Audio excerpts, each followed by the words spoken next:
HS24 news కి స్వాగతం. నేను విజయ. ఇవాల్టి అప్డేట్స్ చూద్దాం. ఢిల్లీ హైకోర్టు న్యాయమూర్తి జస్టిస్ యశ్వంత్ వర్మ అధికారిక నివాసంలో భారీ ఎత్తున నోట్ల కట్టలు బయటపడినట్లు వచ్చిన వార్తలు సంచలనం సృష్టించాయి. ఈ నేపథ్యంలో ఆయన్ను న్యాయపరమైన విధులకు దూరంగా ఉంచుతూ ఢిల్లీ హైకోర్టు రిజిస్టర్ నిర్ణయం తీసుకుంది. తదుపరి ఉత్తర్వులు వచ్చే వరకు ఈ నిర్ణయం అమల్లో ఉంటుందని తెలిపింది. సికింద్రాబాద్లోని MMTS రైల్లో ఓ యువతిపై అఘాయిత్యానికి పాల్పడేందుకు దుండగులు ప్రయత్నించిన ఘటన కలకలం రేపింది.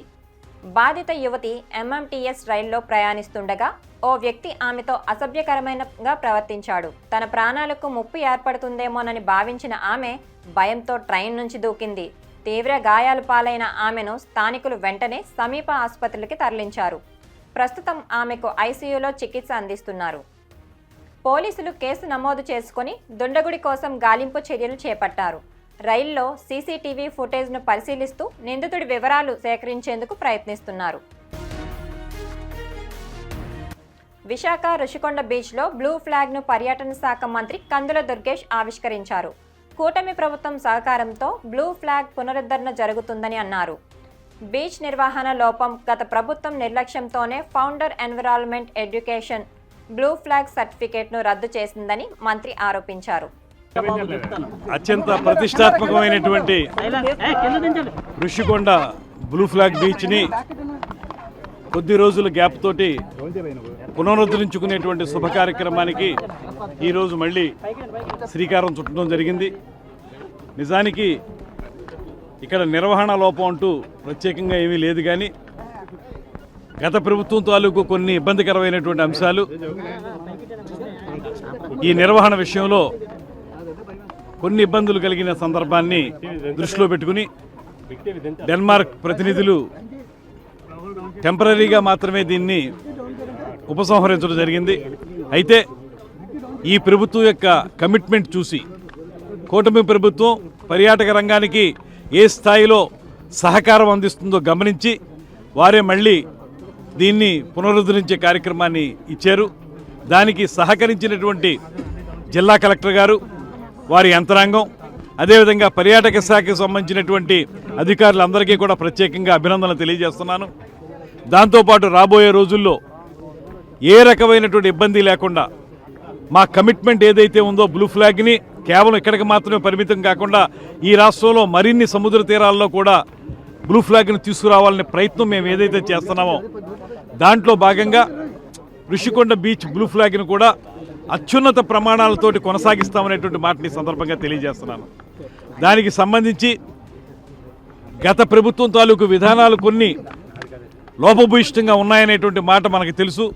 వాటిని అధిగమించి ఇక్కడ పార్కింగ్ విషయంలో కానీ, ఆక్రమణల విషయంలో కానీ, పరిశుభ్రత పాటించే విషయంలో కానీ గత ప్రభుత్వం చేసిన తప్పిదాలు చేయకుండా దీన్ని సంపూర్ణమైనటువంటి స్వచ్ఛతతో కూడినటువంటి బీచ్గా, అదేవిధంగా పర్యావరణ విద్యను అందించేటువంటి బీచ్గా, దాంతోపాటు అత్యున్నత ప్రమాణాలతోటి నిర్వహించే విధానంతో దీన్ని రూపుదించాలని పూర్తి స్థాయిలో మేము నిర్ణయించుకున్నాం.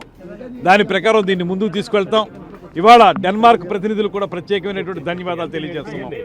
మీరు మా ప్రభుత్వం యొక్క చిత్తశుద్ధిని గమనించి పునరుద్ధరించినందుకు మీకు ధన్యవాదాలు. అదేవిధంగా రాబోయే రోజుల్లో మొత్తం దేశం మొత్తం మీద 13 బీచ్లు బ్లూ ఫ్లాగ్ బీచ్లుగా రూపాంతరం చెందితే మన రాష్ట్రంలో ప్రస్తుతం ఒకటి ఉంది. మిగతా ప్రాంతాల్లో కూడా ఆ రకమైనటువంటి కార్యక్రమాలు చేపట్టడానికి సిద్ధంగా ఉన్నాం. అదేవిధంగా పర్యాటకులను ఆకర్షించే విధంగా కొన్ని కొత్త కార్యక్రమాలను కూడా, బీచ్ స్పోర్ట్స్ ఏవైతే ఉన్నాయో వాటిని తీసుకురావటం, అదేవిధంగా ఇతరత్ర బీచ్ షాక్స్ లాంటివి అంతర్జాతీయ పర్యాటకులను ఆకర్షించే విధంగా తీసుకురావటం. దాంతోపాటు ప్రధానంగా మేము కోరుకుంటున్నది ప్రభుత్వం, అధికారులు, విధానాలు ఒక పక్కన ఉంటే ప్రజల యొక్క భాగస్వామ్యం లేనిదే దీన్ని బాగా మెయింటైన్ చేయలేం. అందువల్ల ప్రజలకు అవగాహన కల్పించేటువంటి అంశం, పర్యావరణ పరిరక్షణ విషయంలో ప్రజలకు అవగాహన కల్పించే విషయంలో కానీ, వారిని భాగస్వాములు చేసే విషయంలో కానీ ఒక ప్రత్యేకమైనటువంటి కార్యాచరణని మేము ఏర్పాటు చేసుకుంటున్నాం. దాంట్లో భాగంగా ఎవరైతే ఇక్కడ స్థానికంగా ఉన్న ప్రజలు ఉన్నారో వారికి పూర్తి స్థాయిలో ట్రైనింగ్లు ఇచ్చి ఈ బ్లూ ఫ్లాగ్ బీచ్ని కాపాడే విధంగా వాళ్ళని కూడా తయారు చేస్తామనేటువంటి మాటను తెలియజేస్తూ, ఎవరైనా ఆక్రమణలు చేస్తుంటే మాత్రం దయచేసి వారికి ప్రత్యామ్నాయ మార్గాలు చూపిస్తాం.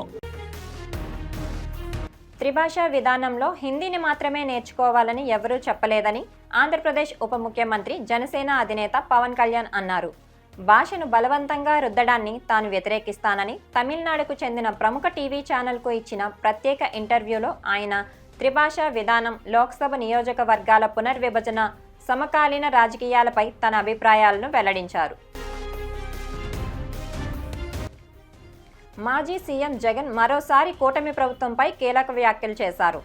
రైతులను ప్రభుత్వం మోసం చేస్తోందని ఆరోపించారు.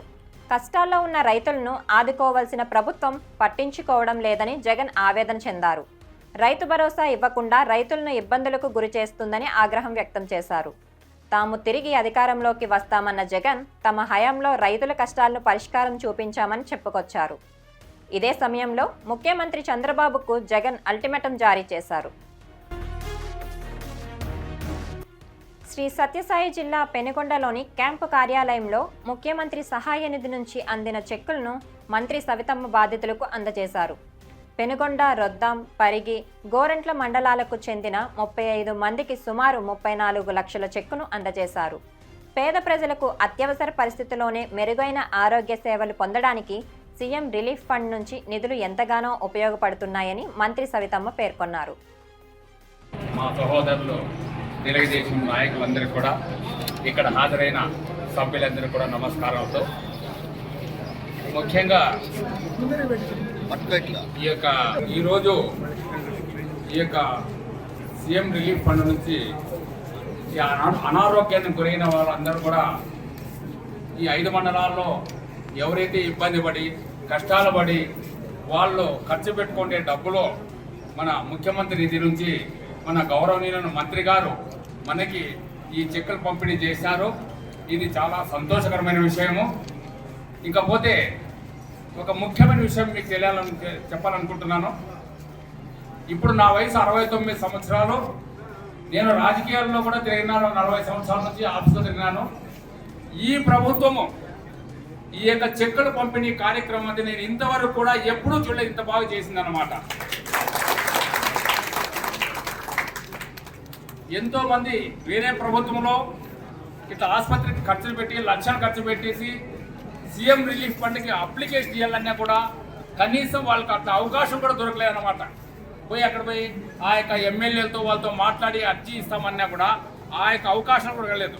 దాంతో ఒక బాధితుడు కూడా, నేను కూడా చెప్తున్నాను, ఆ యొక్క ప్రభుత్వంలో నా తమ్ముడు అనారోగ్యానికి గురయ్యి సుమారు 5 లక్షల రూపాయలు ఖర్చు పెట్టేసి నేను అప్లికేషన్ ఇస్తామని చెప్తే నాలాంటి వాడిని కూడా అప్లికేషన్ ఇచ్చే అవకాశం కూడా నాకు ఆ గవర్నమెంట్లో దొరకలేదన్నమాట.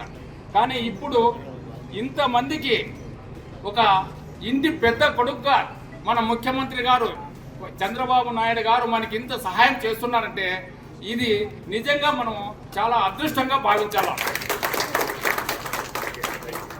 కాబట్టి మనము ఇంకా ఎల్లకాలము మన ప్రభుత్వమే మనకు ఉండాలా, మన చంద్రబాబు నాయుడు గారే మన ముఖ్యమంత్రి ఉండాలి.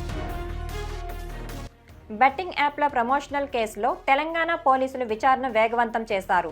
హైదరాబాద్ పంజాగుట్ట పోలీసులు ఇప్పటికే 11 మందికి పైగా కేసు నమోదు చేసిన విషయం తెలిసిందే.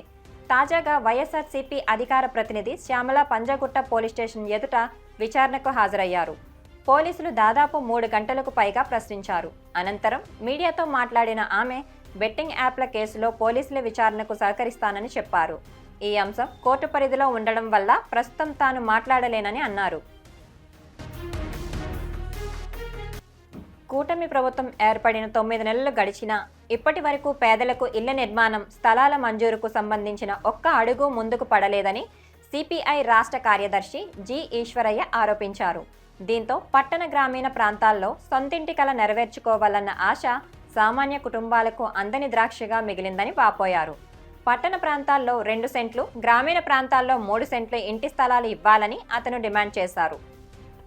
నూతనంగా 9 మాసాల క్రితం అధికారంలోకి వచ్చినటువంటి కూటమి ప్రభుత్వం తను అధికారంలోకి వస్తే గ్రామీణ ప్రాంతాల్లో 3 సెంట్లు, పట్టణ ప్రాంతాల్లో 2 సెంట్లు ఇంటి స్థలం ఇస్తామని చెప్పి, అదేవిధంగా ఇల్లు నిర్మాణం కోసం 5 లక్షల రూపాయలు డబ్బులు ఆర్థిక సహాయం చేస్తామని చెప్పి వాగ్దానం చేశారు. ఆ వాగ్దానం అమలు కోసం భారత కమ్యూనిస్ట్ పార్టీ సిపిఐ నేతృత్వంలో రాష్ట్రంలో 26 జిల్లాల్లో కూడా నూతన ప్రభుత్వం పైన ఒత్తిడి తీసుకొని వచ్చి ఇల్లు లేనటువంటి పేదలందరికీ ఇంటి స్థలం ఇవ్వమని చెప్పి మేము డిమాండ్ చేస్తూ ఈ యొక్క ఆందోళన కార్యక్రమాలు నడుస్తూ ఉన్నాయి. ఇవి ఇవాల్టి అప్డేట్స్. మరిన్ని అప్డేట్స్ కోసం keep watching HS24 news. Please like, share and subscribe.